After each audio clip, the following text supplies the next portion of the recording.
Have any insight as to how they are doing? Do they have drinking I water? do. Do they have food? Right, I do. It's upsetting. I do.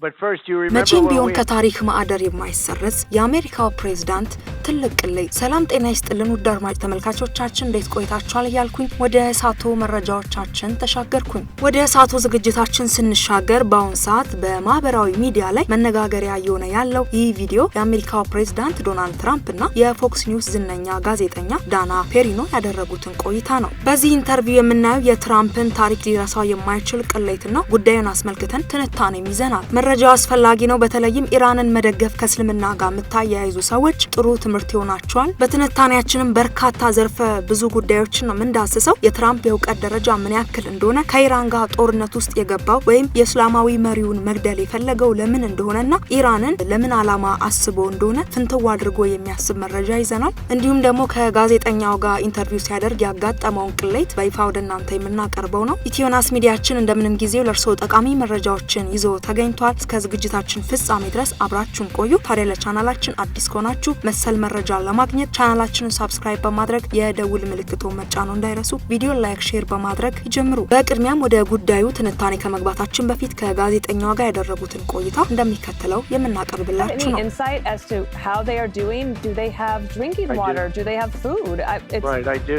It's upsetting. በአሁን ሰዓት በማህበራዊ ሚዲያ ላይ መነጋገሪያ እየሆነ ያለው ይህ ቪዲዮ የአሜሪካው ፕሬዝዳንት ዶናልድ ትራምፕ እና የፎክስ ኒውስ ዝነኛ ጋዜጠኛ ዳና ፔሪኖ ያደረጉትን ቆይታ ነው። ጋዜጠኛዋ ቅቤ አንጓች ሆና ስለ ኢራን ህዝብ ስቃይ፣ ስለ ምግብ፣ ስለ ንጹህ መጠጥ ውሃ እጥረት መረጃ እንዲሰጣት ፕሬዝዳንቱን ትጠይቃለች። ትራምፕ ግን የዓለምን ፖለቲካ ገሸሽ አድርጎ የጋዜጠኛዋን ልብ ለመስረቅ በቀጥታ ስርጭት ላይ የማሽኮርመም ዘመቻውን ይጀምራል። ውይይቱም ያልተጠበቀና እንዲሁም ደግሞ ከተጠየቀው አጀንዳ ውጭ ሆነ።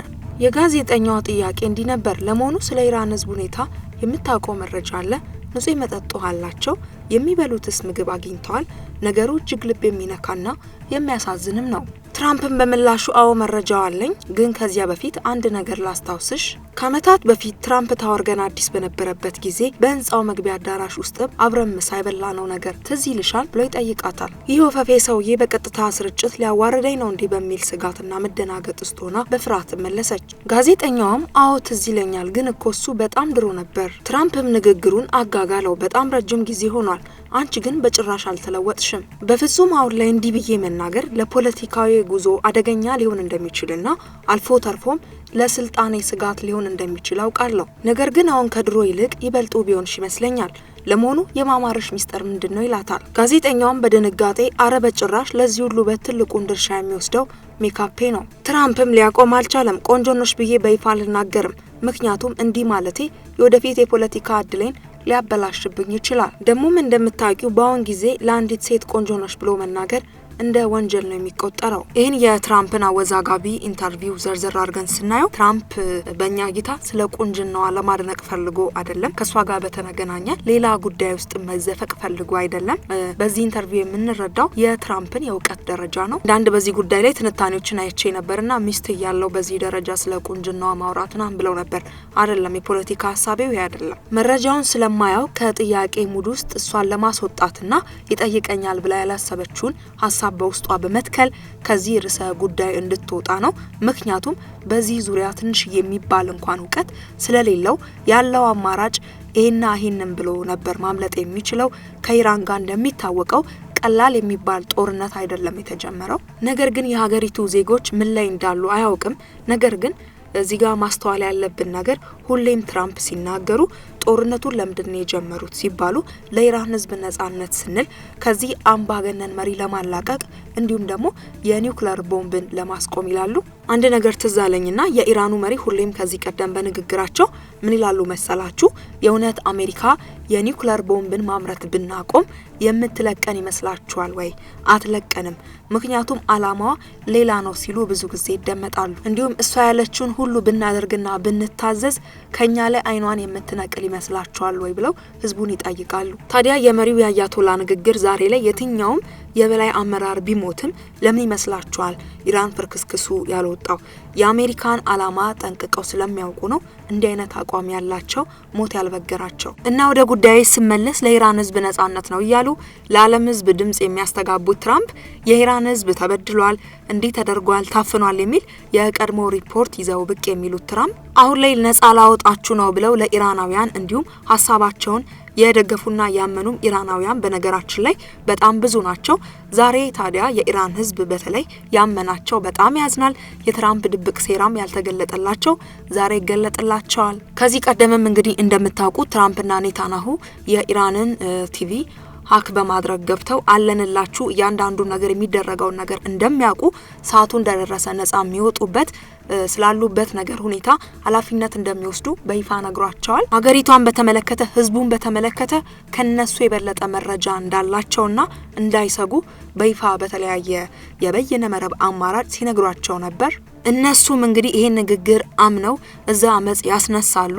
እሱ ሞቱ፣ ተረፉ፣ ዳኑ፣ ታመሙ፣ በሉ፣ ጸጡ ጉዳዩ እንዳልሆነ ዛሬ ብዙዎቹ ይረዳሉ ብዬ አስባለሁ። በነገራችን ላይ እሳቸው ስለ ኢራን ህዝብ ያሉበት ነገር ስለ ራብ ምናምን ተጨንቋል ያቃሉ ብሎ ማሰብ ራሱ በጣም ዘበት ነው። ያቃሉም አላማቸውም ነው ብዬ አላስብም። የእሳቸው አላማ ኢራን ላይ ያለውን ነዳጅ መቆጣጠርና መቆጣጠር ብቻ ነው። እንዲሁም ደግሞ የሆነ ጊዜ በኒውክሌር አቅሟ ተደራጅታ ታጠቃኛለች ብለው ስለሚያስቡ ነው። የኢራን ህዝብ ነጻ ሆነ አልሆነ ታፈነ አልታፈነ ምንም ጉዳያቸው ጭራሽ ሀሳባቸውም አይደለም። አንድ ሰዎች ኢራንን ሲደግፉ የእስልምና ሃይማኖት ተከታይ ስለሆኑ ብቻ ነው የሚመስላችሁ፣ ግን አይደለም። እየተካሄደበት ያለው ነገር ሰውየው መደገፍ ሳይሆን መሪያቸው መደገፍ ሳይሆን የኢራን ህዝብ ነጻ ናቸው እስከዛሬ ብለን እየካድን ሳይሆን ነገር ግን አሜሪካ አሁን እያደረገች ያለችው የኢራንን ህዝብ የባስ መቀመቅ ውስጥ የሚከት ነገር ነው እንጂ ለህዝቡ ጥቅም ብላ አስባ አይደለም። ስለዚህ ይህ ኢንተርቪው በደንብ ያሳየናል። ለነጻነት እታገላለሁ የሚል ሰው ስለ ህዝቡ ሁኔታ አንድም ኢምንት እንኳን እውቀት እንደሌለው ማየት የምንችልበት ሀሳብ ነው። አስረግጬ የምነግር ነገር የትራምፕ እውቀት ጥራዝ ነጠቅ ነው ስል በድፍረት ነው። በሆነ ጊዜ ስለ አባይ ግድብ ለግብጽ ወግኖ ሲናገር ካስተዋላችሁት ግድቡን ማፍረስ ነው፣ ምን ያስከትላል፣ በምን ሁኔታ ላይ ነው የሚል ነገር ትራምፕ ጋር የለም። ሁሉ ነገር ትንሽ ነው መስሎ የሚታየው። እንዲሁም ደግሞ በባለፈው ስለ አባይ ወንዝ ትንሽና ከሌሎች በጣም ትንሽ ወንዞች ጋር ሲያነጻጽር የእውነት የአንድ ሀገር መሪ ቅርና የአንድ ወረዳ አስተዳዳሪ አልመሰለኝ። ከቬንዙዌላ ታሪክ ሁላችንም መማር አለብን። አሁን ያለበት የህዝቡ ሁኔታ የሚታወቅ ነው። ነጻነት የለውም፣ መሪው ትክክል አይደለም። እንዲሁም ደግሞ ባደንዛዥ እጽም ዙሪያ ከሶትም ነበረ። መጨረሻ ላይ ያደረገው ነገር ይታወቃል። ነገር ግን በአሁን ሰዓት የነዳጇን ሀብት ሙሉ ለሙሉ አሟጦ ተረክበዋል ማለት ነው ትራምፕ። ሊቢያንን ብናይ ሁሌም ነዳጅ ባለበት ቦታ ሁላ ችግር በመፍጠር የሚታወቅ ግንባር ቀደም ነው። ሳውዲ አረቢያንን ብንመለከት ከሷ ጋር ጥሩ ነገር መወዳጀት የፈለገው የነዳጅና የነዳጅ ጉዳይ ነው። የኢራንንም ጦርነት አቅልሎ በ4 ሳምንታት ውስጥ በድል እናጠናቅቃለን አለ። ይኸው እንኳን ሊጠናቀቅ ዛሬ ላይ የተለያዩ የኔቶ አባል ሀገሮችን ሲለምንና ኢራኖች ያላሉትን እንዳሉት አድርጎ መግለጫ ሲሰጥም ታይቷል። እዚህ ጋር የትራምፕን የእውቀት ደረጃ የምናያለው ቬንዙዌላን እንደዚህ አድርጎ አሸነፈ፣ ኢራንንም በ4 ሳምንታት ውስጥ የተወሰነ ሳምንታት ጨምሮ በቃ ይሳካልኛል ብሎ ነው ያሰበው። ትራምፕ እንግዲህ በአሁን ሰዓት ስለ ራብ ስለ ጦርነት ኢንተርቪው የተጠየቀ ስለ ጋዜጠኛዋ ቆንጅና ውበት መናገሩ እንደው ለኢራን ህዝብ እንኳን ባያዝን ለይምሰል እንኳን ያለበትን ሁኔታ አረጋግጦ ጥያቄ ልጠየቅ እችላለሁ ብሎ ማሰብ ነበረበት። ነገር ግን እሱ ደንታቢስ ስለሆነ ሰውም እንደሱ ደንታቢስ ስለሚመስለው ይሄን ጥያቄ ይጠየቃለሁ ብሎ ከግምት ውስጥ ፈጽሞ አላካተተም። አንድ የሀገር መሪ በዚህ ደረጃ እንግዲህ ቅሌት ውስጥ ሲገባ ምን ማለት እንደሆነ አስቡት። እና አንዳንዴ አለማችን ወዴት እየሄደች እንደሆነ ስናስበው በጣም ነው ግራ የሚገባል። ከዚህ በፊት እንደሚታወቀው ከአያቶላ በፊት የነበረው የኢራን መሪ ከአሜሪካ ጋርም ከእስራኤልም ጋር ምንም የጸብ ችግር የለበትም። ነዳጁንም እንደፈለጉ ነበር የሚያደርጉት። አያቶላ ከመጣ በኋላ ነው የኢራንና የእስራኤል ነገር ያከተመውም የአሜሪካ ነገር ያከተመውም። ለዚያውን የትራምፕ እቅድ ምን እንደሆነ በግልጽ ይገባቸዋል ማለት ነው፣ ወይም ፍላጎት።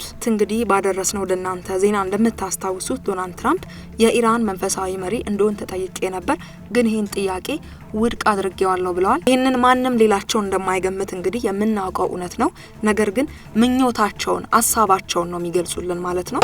ይህን ጉዳይ በተመለከተ ደግፈን ስንሰራ ከዚህ በፊት ኢራኖች ታፍነው ነው ነበር የአያቶላን ያመራር ሁኔታ ምትነግሩን ሰዎች አላችሁ። ያንን ሁኔታ መካድ ሳይሆን በአሁን ሰዓት አሜሪካ እንደፈለገች ብታረግ ኢራንን ከዚህ የበለጠ መቀመቅ ውስጥም እንደምትከታት በማሰብ ነው። ሃይማኖት ጋር ምንም ያገናኘው ነገር የለም። እውቀት ላይ የተመሰረተ መረጃ ነው የምንሰጣችሁ።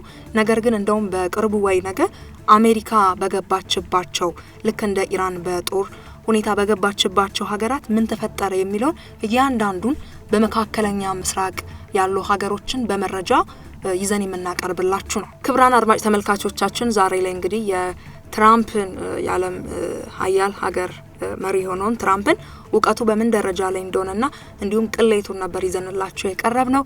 በቀጣይ በሌሎች መረጃዎች እስክንገናኝ ድረስ በያላችሁበት ጤና ይስጥልን።